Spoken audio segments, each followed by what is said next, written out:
I feel so honored and humbled to be part of this tribe, the AFES family. Every time I come and see any one of your eyes walking, I see open hearts. And this is what the world needs. And I really know that we are like the eagles, flying into one nest. And we'll fly wherever we come from, spreading that love. And the only thing we have to do is be our authentic selves. Because when we are authentic selves, there's no need for mask. There's no need for pretending. There's no need for lying. And there's no need for negativity in our life.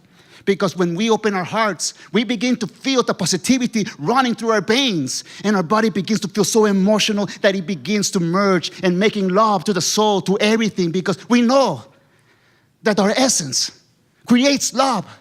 So why should we go thirsty of love when we create it?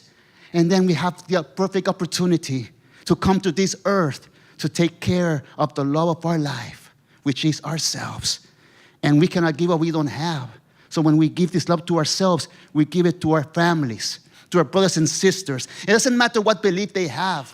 It doesn't matter what religion, what sexual they are. No, what matters it is that there's open heart. Because one day I bit the apple and I fell into judgment and I began judging myself. And then one day I woke up and said, oh my God, judgment is nothing more than an illusion. It was here before we were born. It's here when we are alive, and it will exist after we die. So why waste an inch of our life supporting this illusion? From this point on, we will break the curse of the scorpion that stung itself with its own tail in the middle of the desert in Sonora, because we have woken up. And I'm not sorry to say this. Once you wake up, you can never go back to sleep.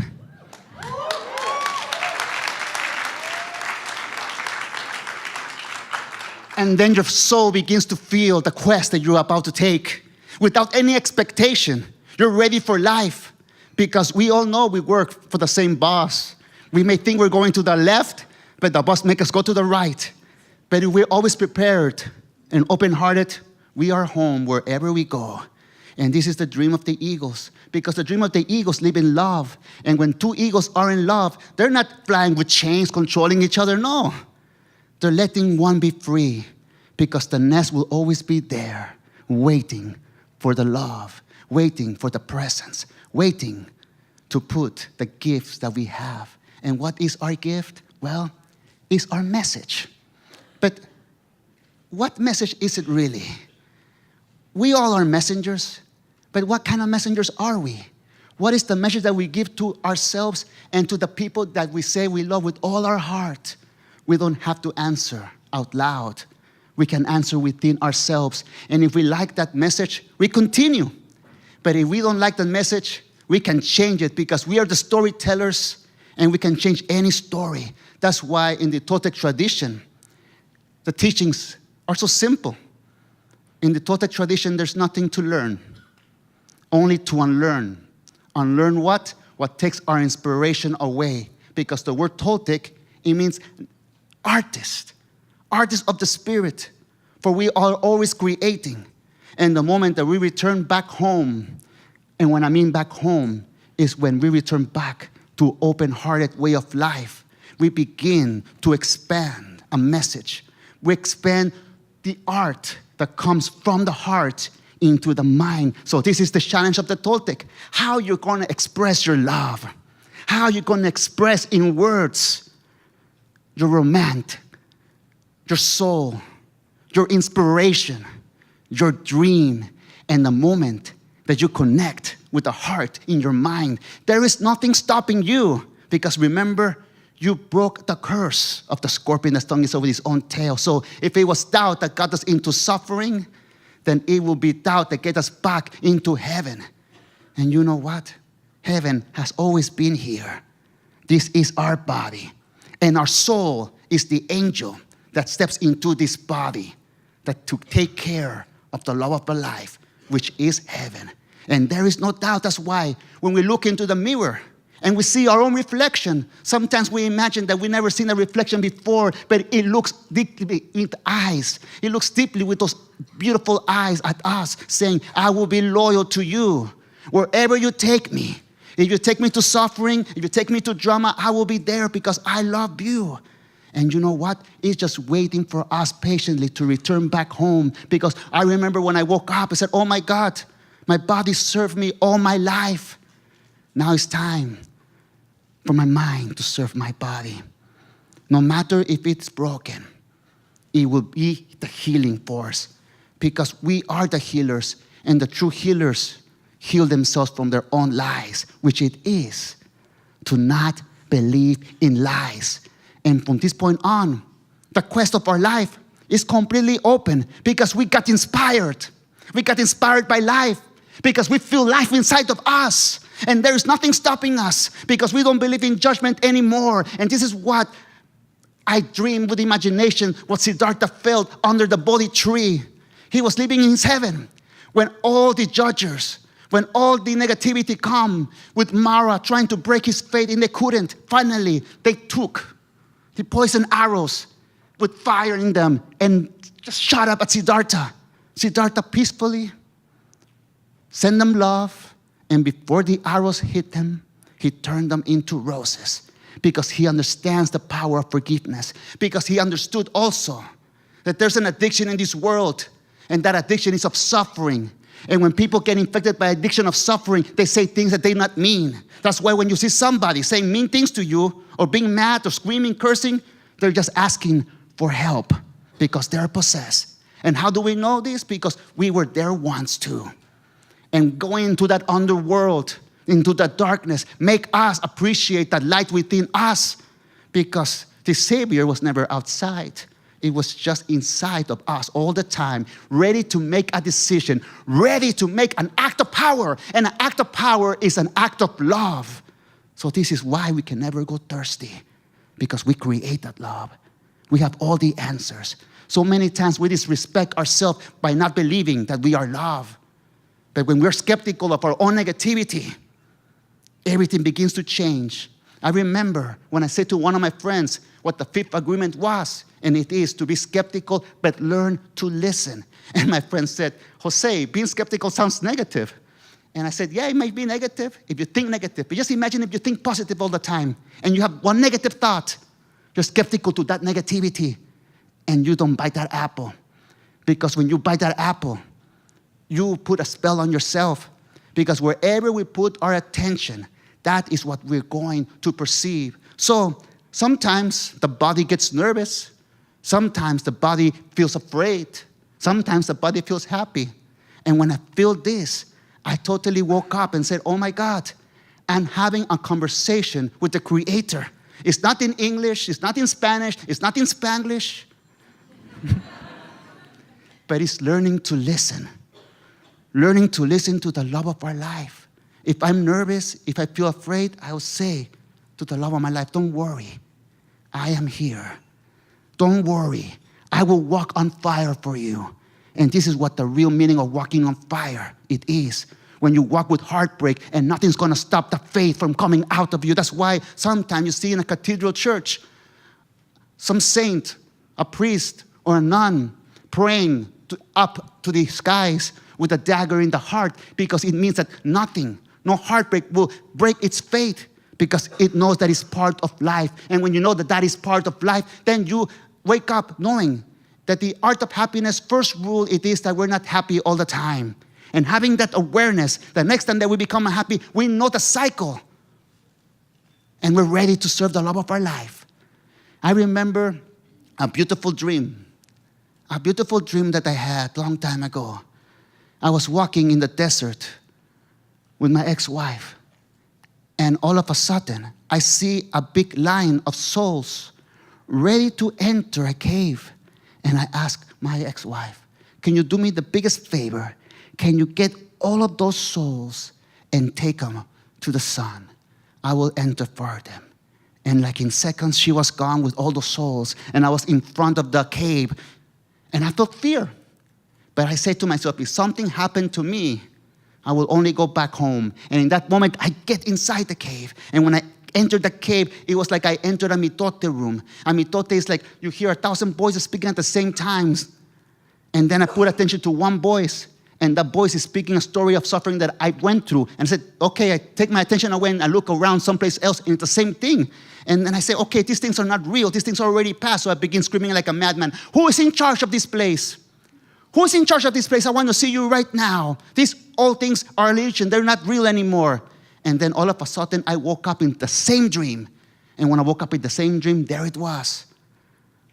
The big horns, the black obsidian eyes, the red face, the long hair. And then he looked at me directly and said to me, how dare you? How dare you take what I feed upon and take them to the sun? Those souls, they're mine. And I responded quietly, you have forgotten, haven't you? Those souls don't belong to you. They belong to the sun. Like I belong to the sun. And like you belong to the sun. In that moment, it started to laugh. It started to laugh in mockery, trying to break my faith. I felt the fear, I felt the nervous, but I said to my ground, if something happened to me, I will only go back home. And in that moment, the demon jumped and bite me. In that moment, I surrendered. I said, this is the last thing I will do. I will hug this demon and just surrender in his arms and go back home. And in that moment, I just surrendered. And all of a sudden, I woke up again in the same dream. I took a step back. There was no longer a demon in front of me. It was a 7-year-old Jose that turned into an 11-year-old Jose that turned into a 17-year-old Jose that turned into the age where I was actually. And then he said to me, thank you for coming back for us. And I responded, us? Yes, us. All those souls ready to enter the cave was nobody else's souls. It was our own soul, one for each day of our life. Thank you for coming back for us. And in that moment, I woke up. And when I woke up, I had lost my eyesight some weeks before. And in that moment that I woke up, I could see a little bit. That I went to the mirror and I looked into that reflection. And just like I said before, it was like I've never seen that reflection before that was looking at me with such love. And then is when I said, okay, I'm ready to live my quest now. I'm ready to prepare myself to take care of the love of my life. And like I said before, in the Toltec tradition, there's nothing to learn but to unlearn how we go against ourselves. Because when we get awareness, we wake up. And this is why I say, when you wake up, you cannot go back to sleep. You can find yourself in ghost town. What do I mean ghost town? In a place that you don't belong there anymore, that the Toltec call the island of safety, a place that we're used to, a pain that we're used to. We're afraid of the unknown, so we stay in that island of safety. But do we really belong there? Would you really put your kids in an island of safety, or your loved ones in an island of safety because you feel so much fear? No. With all the love gives you courage. Just like Mama Jaguar has the courage to protect her cubs. Well, guess what? Mother lives inside of us all. No matter if you're female or male, it doesn't matter. It runs through us. And from this point on, we completely wake up. I remember when I was having a difficult time, and one of my good friends, passed away, and my father wrote a book called The Four Agreements. And for the longest time, I didn't want to read it. Like my brother says, why do I want to read a book that tells me what to do? My dad telling me what to do when he's already telling me what to do in life, But when I was hurting, I read that book. And I confess, I don't read a lot of books, but that book, I read it from beginning to end. And I was just in awe. I went up to him and I said to my father, Father, I know this information. I know it. And he puts a big smile on his face and says, of course you know it. Everyone knows it. Because it's integrity talking to integrity. And then, said, okay, piece of cake, I'm going to master these agreements. And, I begin practicing them. And then 1 month later, I go to my father, Father, these agreements are very difficult. And he's responded, no, they're very simple. What is difficult is what you have made agreements to in life. That is what you need to let go of. And I remember trying to let go of it, that I begin, meditating. I was, kind of nervous to be out in the world, that I prefer to meditate. And I meditated like for 2 or 8 hours a day. Then one day, my father knocked on the door. And he said, Jose, what are you doing? And I said, I'm meditating because I'm transcending. And he goes, no, you're not. And he goes, what do you mean? He was always pushing my buttons to react. And when I said, what do you mean? I'm meditating. I'm here all these hours. He says, no, what you're doing is abusing meditation. And I was shocked to hear that. And he goes, what do you mean I'm abusing meditation? Yes, because you prefer to be locked in this room with your eyes closed instead of being out in life with your heart open. So if you still consider me your teacher, I'll give you one more assignment. You will take it, son? I said, of course, Father, always. Okay, it's time for you to meditate with your eyes open. Keep the same peaceful that you have when you're meditating in front of the altars. Open your eyes and walk with it. Nothing can break the silence, son. Everybody's dreaming in life. Don't let anybody uninspire you because you will do damage to yourself. And then from that point on, I make a prayer every morning that I wake up. And that goes, may life protect me from myself. Because I know that I was my own enemy. I was my own tyrant. And if I was my own tyrant, that means that I'm my own savior as well. Then I begin practicing being impeccable with my word. And being impeccable with my word, it was to not corrupt the word, to do harm to myself and to others. Because in the beginning was the word, and the word was with God, and the word was God, and God represents creation. When did we begin abusing that creation? When we believe in lies. That's why I was full of lies in my head. That's why I was hurting myself. But the moment I began practicing and catching myself, something magical began happening. When we begin practicing the impeccability of the word, something magical happens inside our mind is that we begin thinking impeccably. And when you think impeccably, you cannot even say a little white lie because you feel so uncomfortable. And this is what I really understand from studying many traditions, is that the ultimate spiritual awakening is to have a clean conscience. Because when you have a clean conscience, you don't have to remember a lie. You don't have to reprove everybody else. You just are with yourself. Just imagine what the Egyptians used to say. In order to enter heaven, your heart must be light as a feather. And of course, they were talking about the consciousness. Just imagine when you wake up one day with clean consciousness and you don't take anything personal anymore. It's because you have found forgiveness. Because you forgive yourself from using the word to go against yourself. And every time that we take something personal, it's because we're taking ourselves personal because we're giving power to that negativity. But what I said before, when somebody says negative things to us, they're just asking for help. It's like somebody very upset is trying to make you react. It's no different when I saw the Exorcist movie with my father. Because when I saw the Exorcist movie with my father at the end of the movie, he said to me, how do you like that movie? And I said, I loved it very much, It was very scary. Well, the same way he said, I see the possessed little girl, I see you. And I'm like, Papa, I'm not possessed by the devil, Papa. Yeah, you may not be possessed by the devil, but I invite you next time that you get very upset and you make a tantrum to look yourself into the mirror. And one day I did that without knowing, and then I turned around, there was a mirror, and I see myself very, very devilish, very angry. So I was possessed. And that is the gift, when we have everything in our power to heal ourselves, to take us back to center. And this is what I say, when you begin forgiving yourself, you let the world be.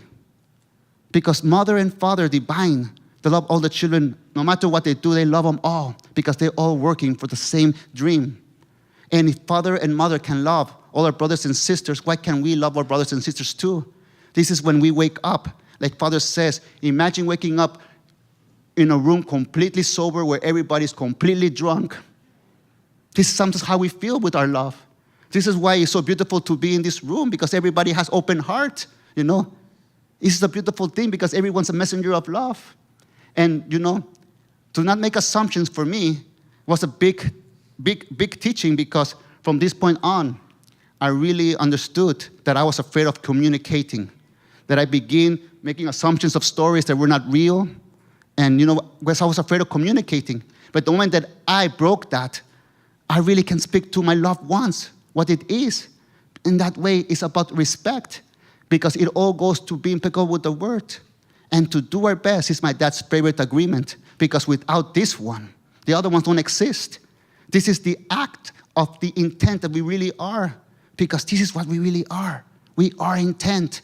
Like I remember asking my father, oh, what makes me move my hands? What makes me think this way? He says, intent, because this is what we really are. And that's why he says, I don't believe in the afterlife, because we never die. We just move on with this energy that we are. And this is why we are all connected, because we are the same soul. We are the same energy. Only the ego separates one from the other. But we are the same living being, living in a big dream. Because this dream is about heaven. And the ones sleeping inside heaven who have forgotten themselves. But one day, we wake up to live the quest. Like I have a little story about the quest of Quetzalcoatl, that feathered serpent, Kulkulkan. It was long time ago. The god of the rain, Tlaloc, was sitting above a cloud in lotus position, just seeing all the beautiful, beautiful, beautiful lands. And then he got attention into Teotihuacan, the sacred temples of the Toltec. And then inside there was a little cave that he saw snakes coming in and out of. But his attention went to one particular little snake that was afraid to come out into the light. Then the god of the rain said, I will do everything in my power to help this little snake come out from darkness into light. So what did the god of rain do? He made it pour for months. And then that cave began feeling. All the snakes started coming out. And the last snake to come out was the little one that was afraid of life. And finally, for the first time, the little snake is sliding in the dirt and just feeling the beautiful sun. And then he saw the beautiful quetzal birds, the beautiful, colorful birds flying all around. And then another mature snake comes and approaches it. You like that bird, don't you? Said, yes, I love that bird. You want to fly like the bird, don't you? Yes, I want to fly like the bird. And the big snake said, then forget it. You are a snake. You will never fly. Broke his heart, broke his spirit, so the little snake went back, sliding back into his little hole, but there was no more little hole. It was full of water. So Tlaloc, in that moment, cleared the sky, beautiful blue sky with clouds passing by. And the little snake began seeing itself through the reflection. And he was seeing himself flying in the reflection of water. He was seeing the clouds pass, and he was seeing his own face flying. He said, you know what? I may not have wings, but I have imagination. And with the imagination, I can fly and do the impossible. In that moment, Tlaloc smiled and blew. And the snake went up into the air, So the little snake was flying finally. He was living his dream. He was living his quest, but not completely yet, because when the moment that he saw the sun, nothing else existed. He saw the sun and went directly, like a sperm went to an egg. The snake went to the sun. And then there was a full eclipse. And when the eclipse was over, Quetzalcoatl, feathered serpent, Kulkulkan came out of the sun, flying all around. And then he saw Teotihuacan and went flying there. But before he reached the ground, he got stopped by two archangels. And the two archangels said to Quetzalcoatl, it is an honor to see you once again, to feel your love, Quetzalcoatl. We would like to build you a pyramid in Teotihuacan. Where would you like your pyramid to be built? In the palace of the Father, the palace of the Mother, the palace of the Truth? Where would you like it to be built?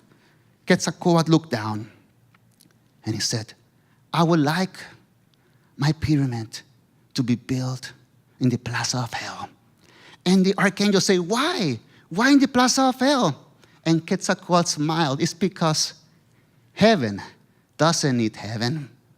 Who needs heaven is hell. And wherever I go, I will take heaven with me.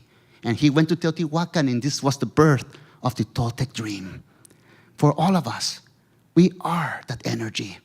We are that awakening force, that feathered serpent that will do the impossible, because we don't believe in stuff that will stop us, because nothing will stop the fire within us to expand in this beautiful earth. And this expansion, it is our heaven. When we wake up, it doesn't matter what we do. Because no one can tell you what you're doing is not spiritual. Because common sense, everything that the body does is spiritual in action. And I will give a little example. It is because one time I was in Vancouver, Canada, giving a lecture. When I finished, this beautiful woman, a Tibetan Buddhist master, asked me if she would like to give me a gift. And I said, oh, with pleasure, I would like to receive the gift. And she laid me on the floor, put like 20 Tibetan balls around me, and began hitting one by one.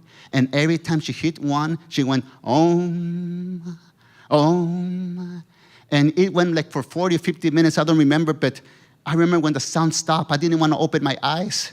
But when finally I did open my eyes, I looked at her beautiful face and smile, and she asked me, how did you like that experience? And I said, I loved it so much that it reminded me of an Ozzy Osbourne concert. So when I said the word Ozzy Osbourne, her face got a little distorted. I said, I don't mean no disrespect. Let me explain to you why.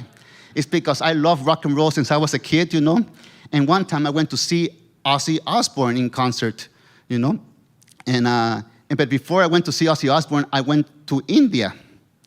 And in India, when I see Master Baba coming out to get his letters, all the people started clapping, doing bhajans and singing Om and, singing that energy vibration. So when I went to see Ozzy Osbourne, he was singing a song called Mama, I'm Coming Home. And the chorus goes, Mama, I'm coming home, I'm coming home. So home sounded like an Om. And I was in the middle of the concert, and I turned around, and there's like 65,000 rock and roll fans oming, with the awareness they're oming. They're just loving what they do. So that's a spiritual experience. That's why I say, you live your quest. You do what you love to do. And that is a spiritual experience. And don't let anybody tell you otherwise. And remember, when somebody else tells you, it's just their dream. It's just their offering. You don't have to believe them. You can be respectful. You don't have to debate them. Because when you know the truth doesn't care to be debated. The truth doesn't care to be put into battle. The truth just is. And it's like the sun that will melt everything which is not of unconditional love. And this is what happens when we open our heart. This is what happens when we become a tribe of love. And this is what happens when we master love. Because when we master love, it's because we master ourselves. So I repeat this question. How can you go thirsty when you produce love? And what kind of messenger are you? What is the message that you give to the people you say that you love with all your heart, and especially to yourself? You're here in life for a purpose, to bring your heaven, to bring your love, and to share with everybody else, because we all are creating a pyramid in our life. And you know what better thing to do it is than to share what we really are. This is our eternal body. And we're ready to make a masterpiece of art with our life, because this is what we're here to do. That's why Toltec means artist of the spirit. It's not a religion. It's definitely not a cult. We don't have an Aztec god or something like that, like people say in the internet, It's just a simple way of life. That's why when I read the 4 agreements, I felt like it was written personally to me. And Father said that it was written for everybody, because it's everybody's book, because it's integrity talking to integrity. So, with all my love and gratitude, let's begin living our quest and make with our life a masterpiece of art.